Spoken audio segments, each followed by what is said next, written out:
This is Hidden Killers Week in Review. A look back at the most prolific stories of the week. This is Hidden Killers with Tony Brueski. Here now, Tony Brueski. Justice, or just a dad doing what any parent would have done. This one hits different. A father in Arkansas wakes up to find his teenage daughter missing. The man she's been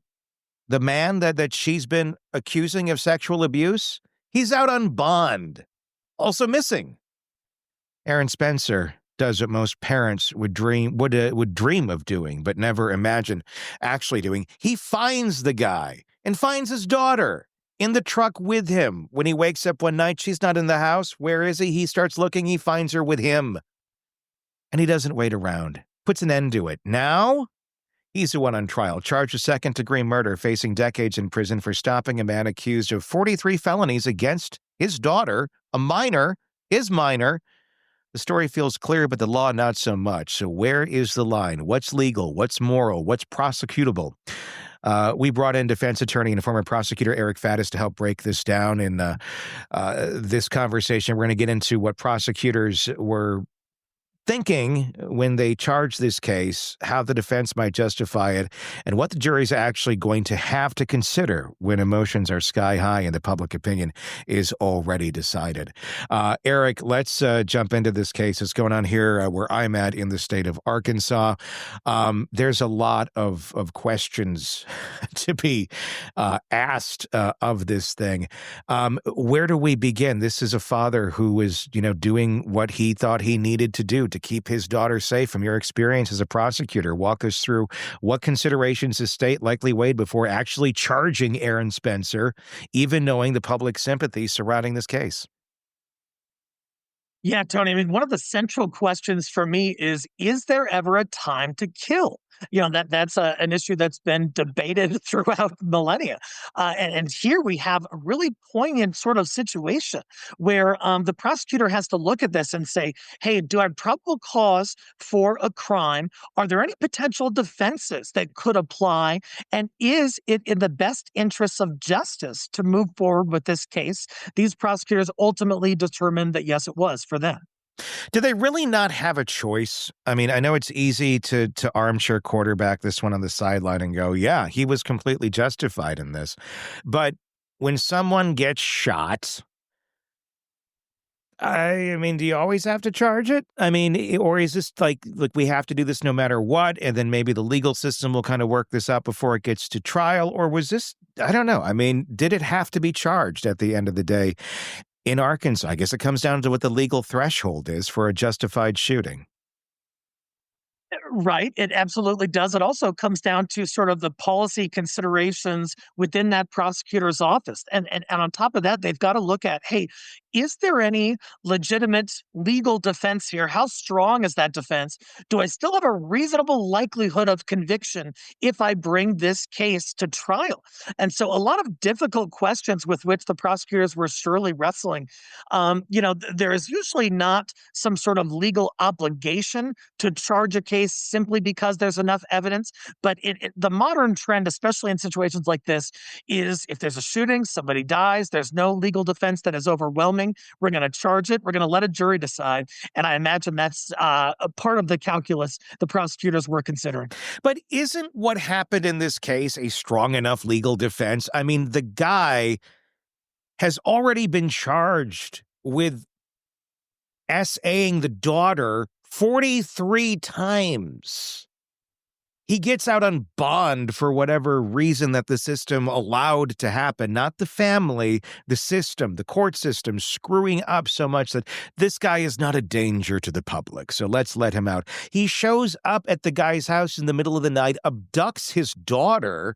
Dad gets up, realizes it happens, chases him down, gets behind him in the truck. The guy's not pulling over. He has to ram him off the road. Gets out of the vehicle, has a weapon, thank God, because he doesn't know what he's walking into with his daughter that's being abducted in real time. And yeah, confronts the guy. The guy kind of comes at him. He kills him. How is that not justified? I couldn't think of a more justifiable situation in life than that one right there, where killing someone is 1000% justified. But not only that, you should be getting like unlimited chicken wings at Applebee's for the rest of your life. It should just be like, guess what? This comes along with it, sir. You get unlimited boneless buffalo wings because you did this. That's just part of what we have in our community bylaws. I don't know. I mean, it just seems like it should be. I don't know. This just seems, not that complicated. One important question you raised, Tony, is could a jury nullify this? Because when Yeah. you're a layperson hears a story like this, I think the vast majority of them are like, "Hey, that guy needed some killing, and that this was justified, certainly morally justified." And so the prosecutors really have to consider that, because even if there is not some ironclad legal defense, and there are some potential legal defenses to this, but even if there weren't, is a jury going to look at this and say, hey, at the end of the day, I would have done the same thing. I'm not going to brand this guy with a scarlet letter of a permanent murder conviction and condemn him for the rest of his life for what amounts to protecting his own daughter. Because, yeah, I mean, at the end of the day, that's what the state of Arkansas has to be looking at here. Excuse me. This guy's daughter assaulted, abducted, and now the state's solution is, well, let's get the big, rock out of your life, the guy who's protecting you, the guy that can help guide you through this and give you what you need as best as one possibly can as you go through the rest of your formative years. Let's take him away too, because he finally killed the guy and he protected you from the guy that us, the state, failed to protect you from. Let's take him away too. This seems like a prosecutor's office that, I don't know, are they I don't know what the hell they're doing. This just seems very, very bizarre. What do we know about the prosecutor's office? Are they trying to make some sort of statement? Are they trying to be, uberly liberal on the laws of the land here, or what the hell is going on? Again, this just doesn't seem very right.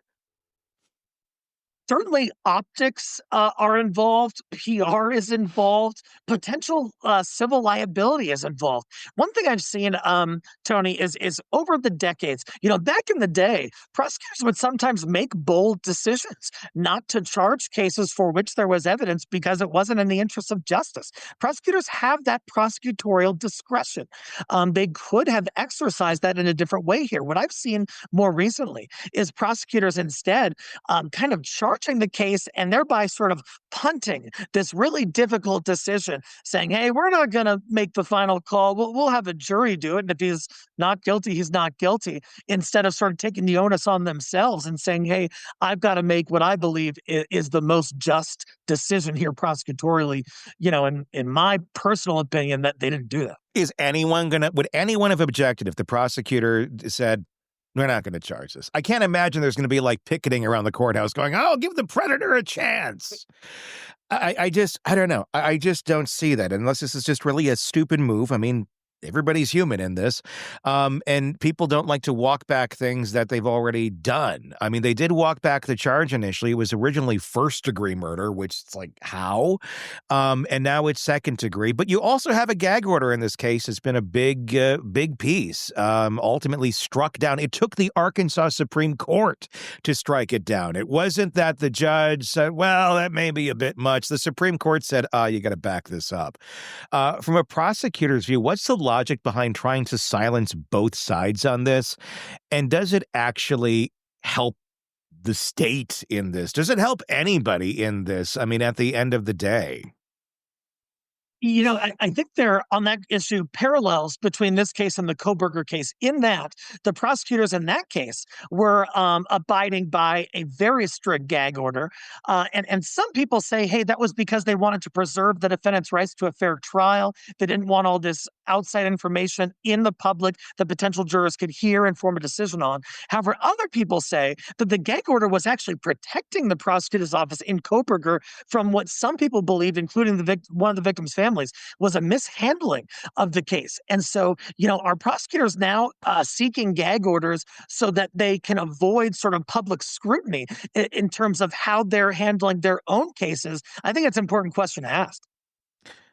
There's a lot of questions to ask. I want to go on this because defending this guy is going to be very interesting if it does make it to trial at some point.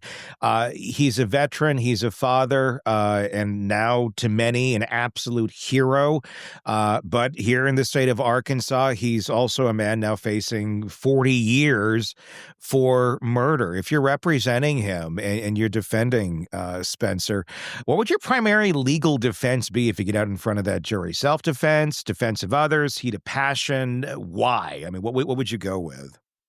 I think there are several options the defense can look at. So, heat of passion is super strong here. That's where a person has this irresistible impulse that they because they found out some extremely troubling information and they act on it. I think that's very applicable, but it's not a complete defense. It would just lessen the class of the charge.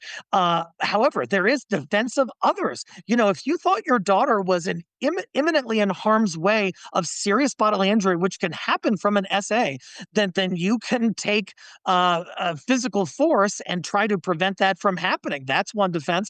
Another likely defense could be choice of evils, which is where there are two crimes that could be committed. One is your daughter gets SA'd upon again by the same perpetrator. The other is that, hey, if I don't stop this in a determinative fashion, that's going to happen. And so I picked the lesser of two evils there.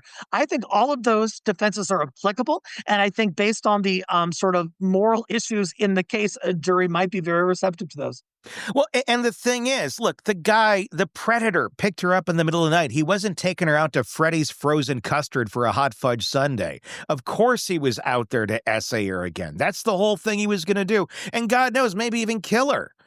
Because that would shut her up. He's already facing these charges. The 43, he's out on bond. If you get the star witness gone, the victim, that seems like it might be a little motive to pick her up in the middle of the night. Arkansas law allows lethal force to prevent kidnapping or sexual assault. That's a statute. I'm not quite sure how it doesn't apply here or why the prosecutor's office doesn't think it applies here. I mean, the child, just because she wasn't actively being essayed at that moment in time, that isn't applicable? I mean, she was being kidnapped actively. Essay was next on the list. Thank God Dad found her. Yeah, no, I totally hear you. And I'm wondering if the prosecutors at this juncture, the case has been filed, they're not going to go back on that. But I'm wondering if they would consider extending some kind of very lenient plea offer, like something like a year in jail or even less potentially, to sort of save face and communicate to the community that, hey, you can't be a vigilante, you can't take the law into your own hands, but this case has some very serious extenuating circumstances, and this is how we're going to handle it. At this juncture, that's what I'd love to see them do. Will they have the cojones to do that? We got to wait and see. Yeah. Is it cojones or is it lack thereof, I guess, is the question of doing the right thing and not wanting to be wrong. Because, again, that's like they file the charges. They're not going to, I mean, could the DA at this point, could they withdraw charges if they really wanted to, if they took a closer look at this? They got the public pressure, they got the scrutiny, they got their phone calls, they can't stop ringing, and everybody's just going, what the hell are you doing? Could they say, we're going to drop this?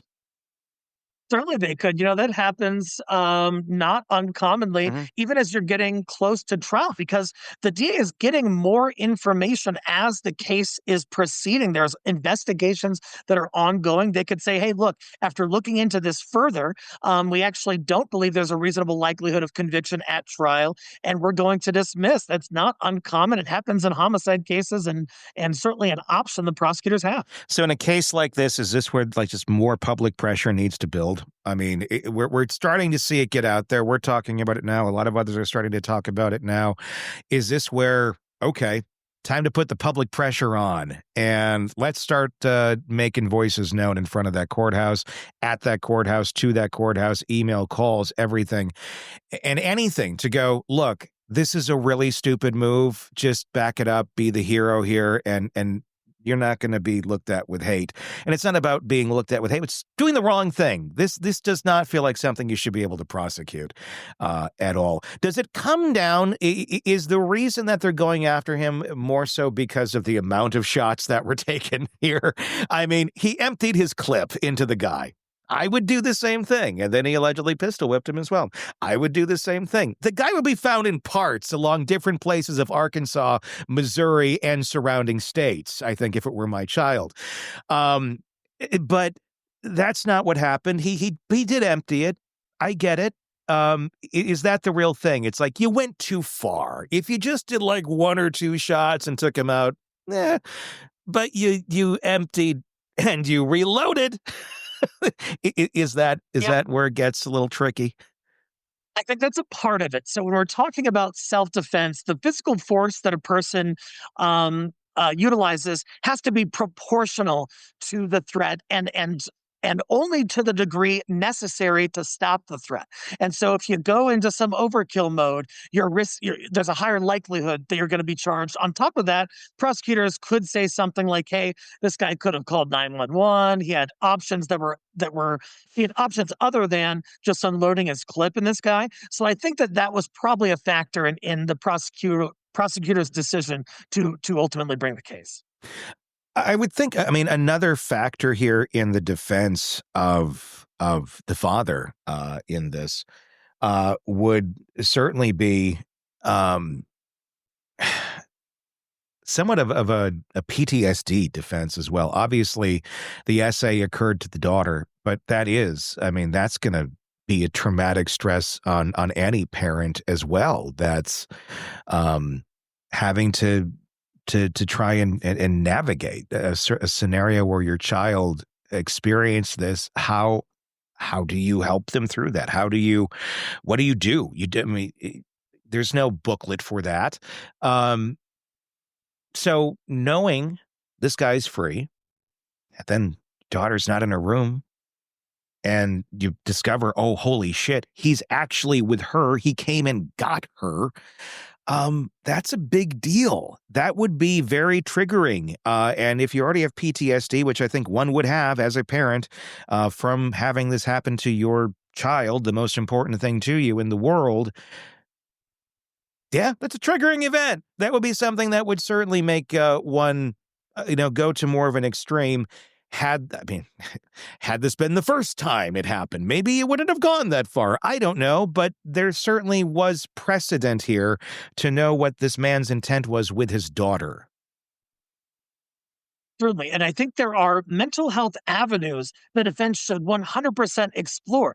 Now, this concept of like temporary insanity, that's really not a thing in most jurisdictions. However, there is not guilty by reason of insanity, which requires a mental disease or defect, which usually means any kind of legitimate psychological condition that stop the person from being able to make an intelligible, rational choice in the moment. Is there room to say, hey, the PTSD was so strong when we're talking about this gentleman's 14-year-old daughter and all the circumstances you mentioned, that he literally could not control himself at that point. Evolution kicks in, instinct kicks in, and he had no voluntary control of his own faculties. I think it's something that the defense should at least explore and could have some effect on the prosecutors and how they view the case. Do we know how this all initially started, how the 43 charges first came to be? How did he start communicating with her? Like, what was the genesis of this case? Tony, as you mentioned, that there is sort of limited public information about this case. But what appears clear is that, there was this grown man and this 14-year-old. Communications started to happen. And then, after that, he's charged with 43 crimes, much of which relates to essaying a 14-year-old girl. Yeah. And then, like you said, he gets bond, which is kind of perplexing in a case like this. He's out. They can't find him. They can't find the 14-year-old girl. Oh, it turns out they're together again, likely communicating to kind of arrange that. And so this was an ongoing campaign, allegedly, by this sexual predator on a 14-year-old that culminated in his death. If this goes to court, I'm going to guess her testimony would be the most powerful here. If she confirms that this monster Fossler grabbed her and wouldn't let her go, essentially kidnapping her, which is what it seemed to be, would that make or break this case in terms of a jury finding innocence or guilt on Dad stepping in and saving her life? Talk about, like reaching into the chest cavity of these jurors with testimony. That would be undeniable. I don't see how a normal human being wouldn't, likely be in tears, so moved by the degree of trauma that this young girl allegedly experienced. And it just goes to show, if that's what was happening to the daughter, what's going on in the dad's mind? And especially if they get a good number of parents, including dads, on that jury, they're going to watch that. They're going to envision their own children. And they're probably going to think to themselves, gosh, what would I have done? And if the answer is the same thing as defendant did, I think defendant's got a good shot at trial. Without a doubt. Eric Faddis, defense attorney, former prosecutor. As always, thank you so much for your insight and being in the courtroom on this one. Really invaluable and such a fascinating case. Thank you as always. Want more on this case and others? Then press subscribe now and don't miss a moment of true crime coverage from Tony Brueski and the Hidden Killers podcast.